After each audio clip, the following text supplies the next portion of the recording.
جغتو ولسوالي د قلعه منار یا په عادي او عامه اصطلاح باندې د کلمنار کلی او د اوبو چینه یا هم کاریز چې په سږ کال په شدیده وچکالۍ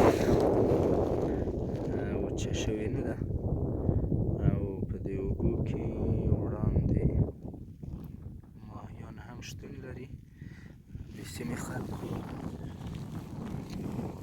خدمت هم کړی دی چې همدغې چینې په ساحه کې هم جوړ کړی جومات یې هم جوړ کړی دی.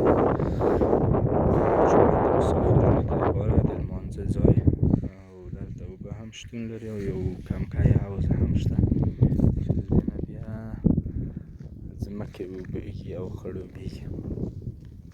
نو ښه ساحه ده، که چېرته کار ورباندې وشي کیدای شي د دې نه ډېرو ساحو ته اوبه ورکړل شي، خصوصا د څښلو اوبه.